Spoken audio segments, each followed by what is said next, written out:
அதாவது நாம அனுபவிக்கிற உணர்வுகள்ல களிப்பு, மகிழ்வு, ஆனந்தம் இது மூணுக்கும் ஒண்ணுக்கு ஒண்ணு வித்தியாசம் உண்டு. மேம்போக்கா பாக்குறதுக்கு இது மூணு ஒண்ணு மாதிரி தோணும், ஆனா அது இல்ல. களிப்புங்கிறது உடம்ப பொறுத்தது, மகிழ்வுங்கிறது மனசை பொறுத்தது, ஆனந்தம்ங்கிறது ஆன்மாவை பொறுத்தது. இப்படி இந்த மூன்று வகையான இந்த சுவைப்புகளின் தன்மையும் வேற வேற. இப்ப முதல்ல களிப்புங்கிறத எடுத்துக்குவோம். நம்ம புலன்களுக்கு களிப்பை தரக்கூடிய பொருள்களுக்கு சில விசேஷ குணம் உண்டு. அது எப்படின்னா, சீக்கிரமே சலிப்பு உண்டு பண்ணும். ஒருத்தர் அந்த பொருளை எடுத்துக்கிட்டா அது இன்னொருத்தருக்கு குறைஞ்சிரும்.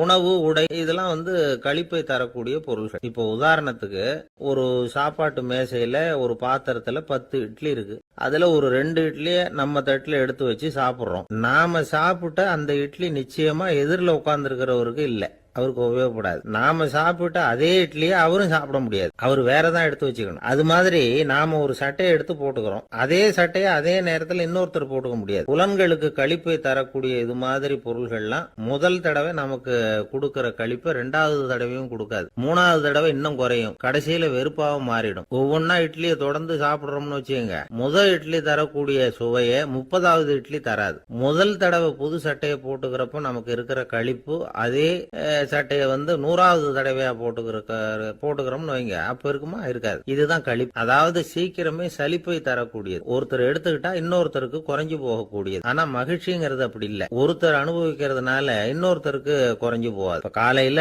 சூரியன் உதயம் ஆகிறத பார்த்து சந்தோஷப்படுறோம், அதையே இன்னொருத்தரும் பார்த்து சந்தோஷப்படலாம். ஒரு நல்ல சங்கீதத்தை கேட்கிறோம், ஒரு அழகான ஓவியத்தை ரசிக்கிறோம், நீங்க ரசிக்கிற அதே நேரத்துல இன்னொருத்தரும் அதை ரசிக்கலாம். அதனால அது குறைஞ்சு போறது இல்ல. இது மகிழ்வு. ஆனா ஒண்ணு, ஒரே பாடலை திரும்ப திரும்ப கேட்டுக்கிட்டு இருந்தா கடைசியில அலுப்பு தரும். அதாவது மகிழ்வுங்கிறது எப்படின்னா, மற்றவங்களோட பகிர்ந்து கொள்றதுனால குறையாது, ஆனா ஒரே பொருள் மீண்டும் மீண்டும் அனுபவிப்ப தர்றப்போ முதல்ல மகிழ்வு அதிகரிச்சு அதுக்கப்புறம் அது மங்கி மறைஞ்சு போயிடும். இதுதான் அந்த மகிழ்ச்சி, மகிழ்வுங்கிறதுக்கு இலக்கணம். சரி, இப்போ 3வதா சுகம் தரக்கூடிய ஆனந்தம்ங்கிறது எப்படின்னா, இது நமக்கு உள்ளே இருந்து சுரக்கிறது. மனசு சலனங்கள்ல இருந்து விடுபடுறப்போ இந்த ஆனந்தம் நமக்கு கிடைக்கும். இது நிலையான சுகம், ஆத்ம சுகம். களிப்பிலிருந்து மகிழ்வுக்கும், மகிழ்விலிருந்து ஆனந்தத்துக்கும் செல்றதுதான் மனிதன் நடத்த வேண்டிய முக்கியமான பயணம். இவ்வளவு விஷயத்தையும் கேட்டுட்டு இந்த காலத்து பையன் ஒருத்தன் வந்தான். சார், இப்போ நீங்க ஒரு சாப்பாட்டு மேசையில ஒரு 10 இட்லி வைக்கிறீங்க, என்ன உட்கார வைங்க,